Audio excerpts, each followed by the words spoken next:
বেড়ার ঘর ধসে মৃত্যু দুজনের। বাঁকুড়ার ইন্দাসের নন্দীপাড়ার ঘটনা। ঘটনাস্থলে যান বিডিও, পঞ্চায়েত সমিতির সভাপতি সহ প্রশাসনের আধিকারিকরা।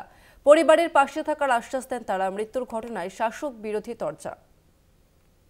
গাড়ি চাপা পড়ে মৃত দুই। মৃত্যুর ঘটনায় শাসক বিরোধী তরজা। আবাসে ঘর তৈরি শুরু হলেও ঘরে থাকা হলো না উপভোক্তার। আবাস প্রকল্পে বাড়ি তৈরির কাজ চলছিল।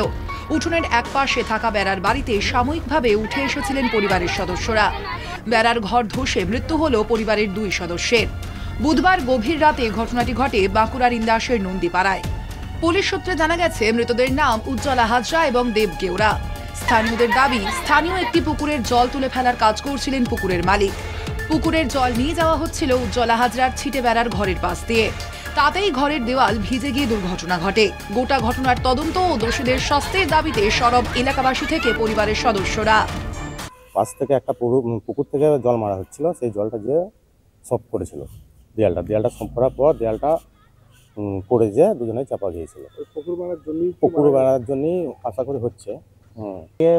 কারা জল পুকুর থেকে মেরেছে কে জানে, জানি না।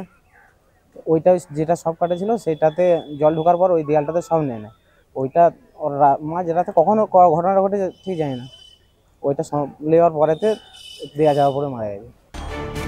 ঘটনাস্থলে যান বিডিও, পঞ্চায়েত সমিতির সভাপতি সহ প্রশাসনিক আধিকারিকরা। সব রকম ভাবে পরিবারের পাশে থাকার আশ্বাস দিয়েছেন তারা। ঘটনাটা আমরা সকালে আমার কাছে খবর আসে খুব ভোরেই। তৎক্ষণাৎ আমি স্পটে ছুটে যাই এবং সেখানে গিয়ে দেখি যে একজন বয়স্ক মহিলা আর একটি বাচ্চা ছেলে 10-12 বছর বয়স হবে দেওয়াল চাপা পড়ে গিয়ে তাদের সকালবেলা একটা আকস্মিক মৃত্যু হয়েছে।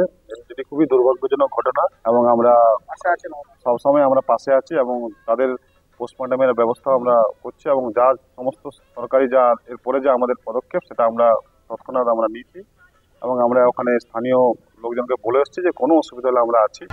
মৃত্যুর ঘটনা ঘিরে শাসক বিরোধী তরজা। বাংলা আবাস যোজনার নামে যে দুর্নীতিটা চলছে সেটা আর কিছু নয়, খালি তৃণমূল কংগ্রেসের নেতাদের টাকা পাইয়ে দেওয়ার একটা ব্যবস্থা। যদি ঠিকমতো আজকে দুর্নীতিহীনভাবে যে স্বজন পোষণ না করে যদি আজকে আবাস যোজনা, কেন্দ্রীয় সরকারের আবাস যোজনার কাজ চলতো, তাহলে তো এইসব বাড়ি পড়ে থাকতো না। এসব বাড়ি দীর্ঘদিন আগেই হয়ে যেত। কিন্তু আজকে তো সে জিনিস হয়নি। এখন দিদি একটা নতুন করে একটা ফেউ ধরেছেন যে আমি দিচ্ছি পয়সা, তার কিছু না। এখানে যারা তৃণমূলের নেতা রয়েছেন তাদের কাটমানি খাওয়ার ব্যবস্থা করে দিচ্ছেন। ঠিকমতো সার্ভে হয়নি বলে নয়, বিজেপির দীর্ঘদিন ধরে ষড়যন্ত্র এবং বঞ্চিত রাজনীতির কারণে 2018 সালে সার্ভে হওয়ার পরও ওই ব্যক্তি, ওই মহিলা বাড়ি পায়নি।